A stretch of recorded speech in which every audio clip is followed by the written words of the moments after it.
ตลาดหุ้นภูมิภาคเมื่อค่ำคืนที่ผ่านมาจริงๆเอเชียปรับตัวลดลงไปเยอะสหรัฐอเมริกากับ Wall Street ปรับตัวร่วงลงไปเหมือนกันนะคะกับเดิมพันครั้งสำคัญนะคะการปิดธนาคารแบบนั้นนะคะแล้วก็ให้ประชาชนถอนเงินได้เพียงวันละ60 ยูโรแบบนี้นะคะจะส่งผลโดยภาพรวมแล้วเชื่อมโยงตลาดทุนนะคะและกลยุทธ์ในการลงทุนช่วงนี้ยังไงวันนี้พาไปฟังมุมมองของต่างชาติกันบ้างนะคะคุณพอล แกมโบนะคะซึ่งท่านเป็น Managing Director นะคะ MBMG Advisory Investment Advisory ก็คือที่ปรึกษาทางการลงทุนแล้วก็ไม่ว่าจะเป็นหลากหลายเรื่องนะคะทางด้านของธุรกิจแล้วก็กฎหมายด้วยอยู่ในสายกับปั๊มแล้วนะคะวันนี้ Good morning คุณพอลHi, good morning. Hi. What happens if Greece defaults on IMF loan, and what are the scenarios that you prepare, that you think that investors must prepare?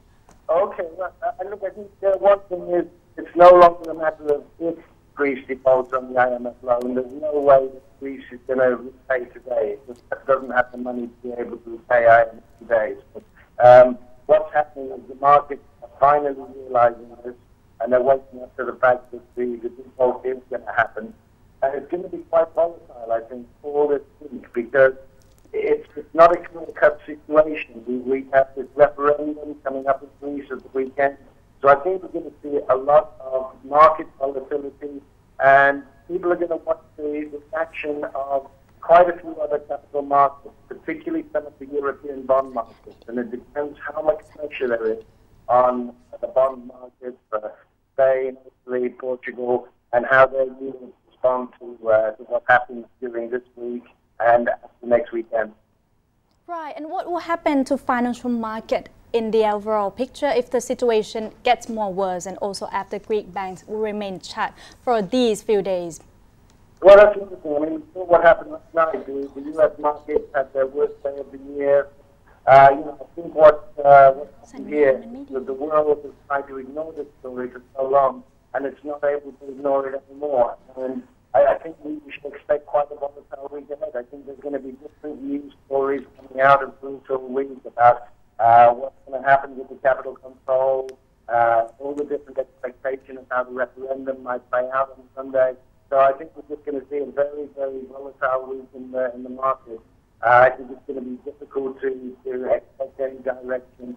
I think, next Monday, after the result of the referendum and that was announced, that could be a very, very big day in the market.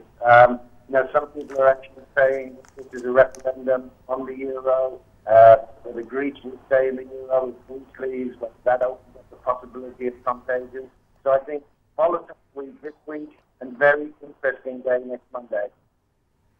Right. And is this time to fear the contagion to other Euro nations as well? Well, I think we've been feeling the contagion for a long time, for many years. But I think now it's really very much in the spotlight.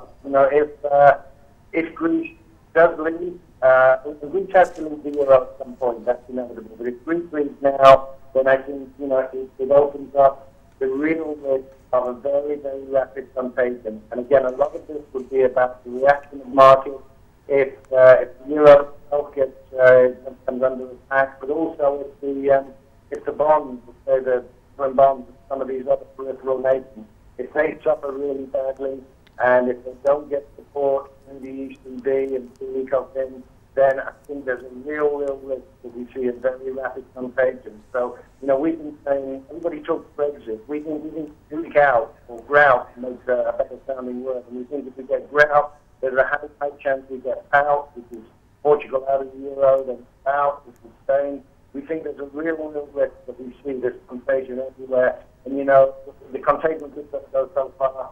The euro just ends up in Germany and nobody else. Germany might not have any threat. Right. Thank you very much, Kun Paul, for today.